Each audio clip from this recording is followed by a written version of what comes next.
Hi everyone. Let's take a look at problem 9-8 where we will analyze the reclassification of debt.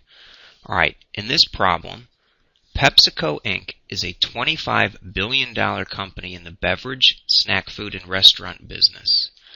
PepsiCo's annual report includes the following note. At year-end, $3.5 billion of short-term borrowings were reclassified as long-term, reflecting PepsiCo's intent and ability to refinance these borrowings on a long-term basis through either long-term debt issuances or rollover of existing short-term borrowings.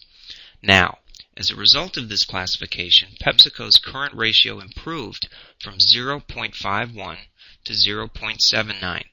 Do you think the reclassification was appropriate? And why do you think management made the reclassification? The final question asks, as a financial analyst, would you use the current ratio before the reclassification or after the reclassification to evaluate PepsiCo's liquidity? So let's take a look at the answers.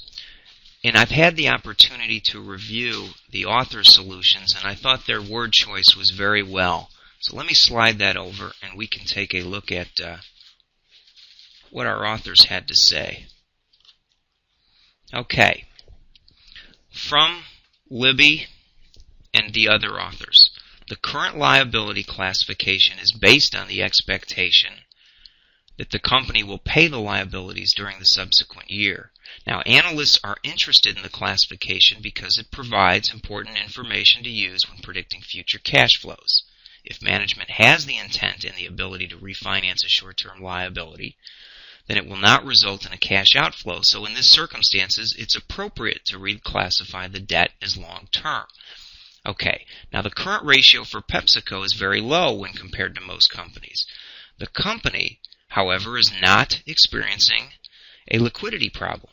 It generates large cash flows from operations and has a significant line of credit available if it needs additional funds. Furthermore, the industry traditionally operates with a relatively low current ratio.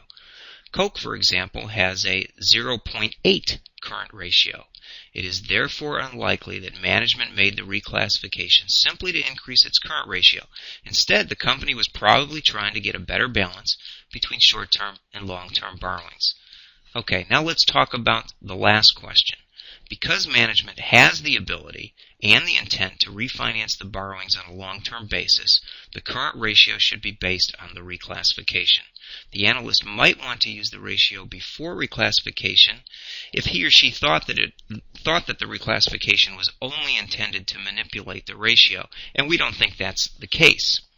The analyst should use caution, though, when comparing the current ratio for the current year after reclassification with the ratio for the previous year before reclassification. So that's what our authors had to say, and I thought their word choices were very well, so I've read that as part of the solution. And that takes care of problem 9-8. Thank you, everyone.